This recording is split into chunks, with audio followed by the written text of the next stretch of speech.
Anchorage, Alaska, a city that once served as a Cold War frontier, is now the stage for the latest round of the US Russia diplomacy. But before the official talks even began, the headlines were already written, not by what was said, but by what was worn.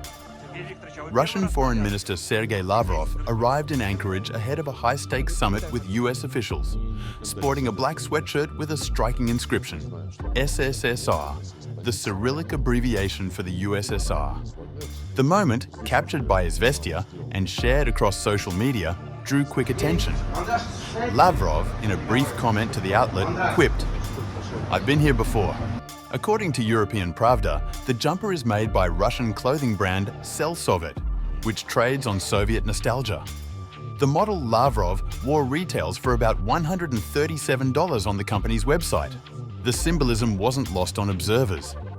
Lavrov's fashion choice, intentional or not, evoked a bygone era of US-Soviet rivalry, just as Russia stands accused of reviving imperial ambitions through its ongoing war in Ukraine.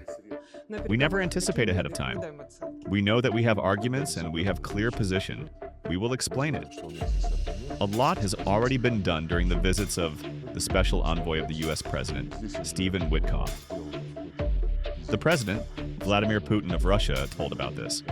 Witkoff spoke on behalf of President Trump.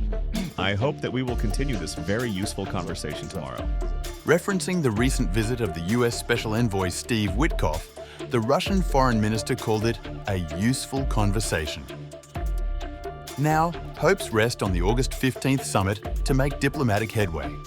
Set to meet face-to-face is President Donald Trump with his Russian counterpart, Vladimir Putin. The White House stated that the goal is to negotiate an end to the war in Ukraine. Outside, on the eve of the summit, protesters gathered in Anchorage calling attention to Ukraine's plight and urging firm action against Russia. Ukrainian officials have warned that Moscow is preparing historical materials to argue that Ukraine is an artificial state, a familiar Kremlin narrative that has drawn international condemnation. President Trump has also warned that there will be very serious consequences if Putin does not take steps toward ending the war. In a summit charged with consequences, every word and even every stitch is being watched. Lavrov's sweatshirt may not speak for Russian policy, but in diplomacy, symbols can echo louder than speeches.